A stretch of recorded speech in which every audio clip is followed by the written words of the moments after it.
세계 랭킹 145위로 이번 연말 넥스트젠 파이널스에 최연소로 출전했던 브라질의 폰세카. 신세대 강자들을 모두 꺾고 우승을 차지한 이 폰세카에 대해 오늘 이야기해볼까 합니다. 따라오시죠. 브라질은 축구의 나라로 널리 알려져 있지만 사실 테니스로 주목받는 국가는 아니죠. 물론 과거 프랑스 오픈을 3번이나 우승하면서 세계 랭킹 1위에 올랐던 구스타보 쿠에르텐 같은 전설적인 선수가 있기는 하지만 그 이후로 브라질에서 세계적인 테니스 스타가 등장한 적은 드물었죠. 그런데 바로 그런 브라질에서 지금 엄청난 테니스 유망주가 등장했습니다. 현재 테니스계에서 가장 뜨거운 주목을 받고 있는 선수죠. 바로 주앙 폰세카입니다. 그는 테니스 환경이 열악할 수 있는 브라질에서 독보적인 재능과 노력으로 주니어 세계 랭킹 1위까지 올랐고 이제는 프로 무대에서도 강렬한 인상을 남기고 있습니다.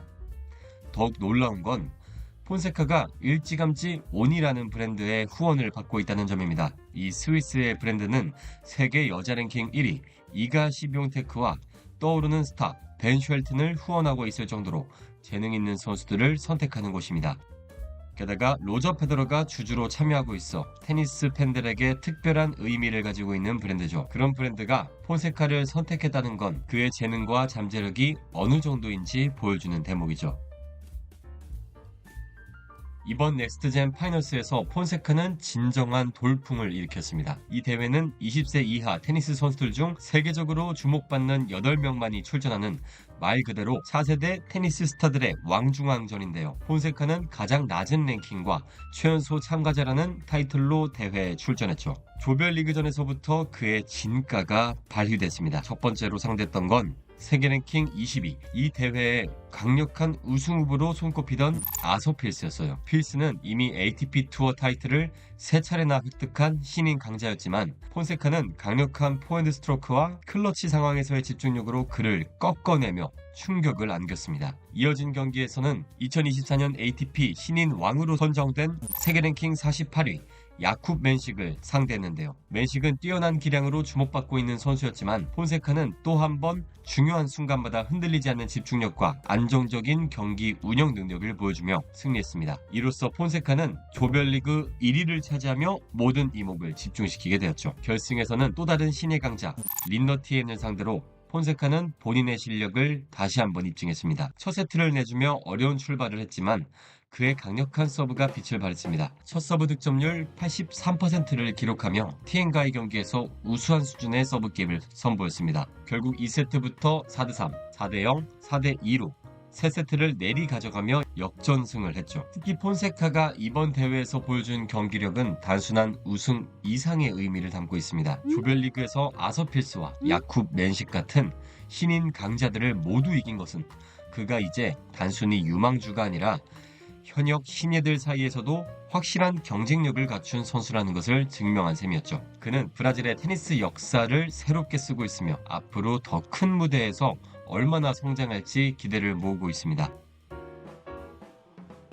폰세카의 강점은 크게 3가지로 나눠볼 수 있습니다. 첫째, 강력한 서브. 그의 서브는 단순히 빠른 속도에 의존하는 것이 아니라 뛰어난 코스 제어와 회전력을 겸비하고 있어 상대가 리턴하기 매우 까다롭습니다. 이번 넥스트젠 파이널스에서 폰세카는 첫 서브 득점률 83%라는 대단한 기록을 세웠는데 이는 그의 서브가 경기 흐름을 좌우할 만큼 강력한 무기임을 잘 보여줍니다. 그는 단순히 빠른 서브를 하는 것이 아니라 코스와 스피드를 높은 수준으로 컨트롤하여 상대가 리턴하기 부담스러워하게 만들죠. 둘째, 그의 포핸드 스트로크입니다. 강력한 스핀을 바탕으로 한 스트로크는 네트를 낮게 스치듯 지나간 뒤 상대 코트에서 일반적인 공보다 훨씬 높고 강하게 튀어올라서 상대를 부담스럽게 만듭니다. 저는 폰세카의 플레이가 현 시점 괴물 레벨에 올라있는 알카라스와 매우 유사하다고 생각합니다. 코일링을 통한 강력한 포핸드샷, 스윙 궤도, 괴물적인 스핀량, 안개 같은 다운더라인,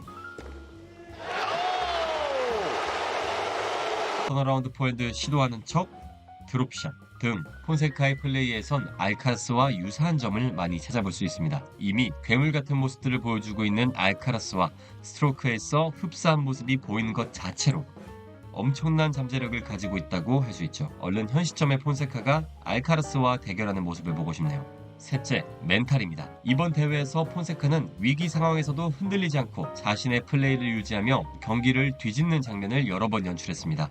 특히 맨시과의 조별리그 경기에서는 그의 집중력과 침착함이 돋보였는데요. 이 경기는 총 5세트 모두 타이브레이크까지 갔고 한 포인트 한 포인트가 매우 중요한 클러치 상황의 연속이었지만 폰세카는 끝까지 흔들리지 않았습니다. 상대가 올해 ATP 신인상을 수상한 강자 야쿠 맨식이었음에도 불구하고 압박감을 이겨내며 자신의 템포를 유지했고 치열한 랠리 속에서도 결정적인 순간마다 위닝샷을 성공시키며 승리를 거머쥐었습니다. 이러한 경기력은 그의 멘탈적인 강점을 잘 보여줍니다. 긴장되는 상황에서도 포커스를 잃지 않고 냉정하게 경기를 풀어나가는 모습을 이 경기에서 보여줬고 이는 그의 포텐셜을 증명하는 계기가 되기도 했습니다. 폰세카의 경기력에서 우려되는 점은 체력 소모와 부상 위험입니다. 이번 대회에서 인상적인 활약을 펼쳤지만 앞으로도 이러한 높은 수준의 폼을 꾸준히 유지하려면 철저한 자기관리가 필수적입니다. 그의 공격적인 플레이 스타일은 상대를 압도하는 데 효과적이지만 높은 체력과 상당한 근력이 필요하기 때문이죠. 이런 우려점은 알카라스에게도 언급되는 부분입니다. 하지만 알카라스는 아직까지 철저한 자기관리와 체계적인 훈련으로 최상위권 경쟁력을 유지하고 있죠. 폰세카가 이러한 관리 체계를 갖춘다면 장기적으로 안정적인 경기력을 유지하며 더 높은 수준으로 도약할 가능성이 클 것으로 보입니다. 자기 관리는 말처럼 쉬운 일이 아닙니다. 매번 비행기를 타고 다른 나라를 오가며 살인적인 스케줄로 유명한 ATP 투어 세계에서 젊은 나이에 생길 수 있는 유혹들을 뿌리치고 테니스에 온전히 집중하는 것.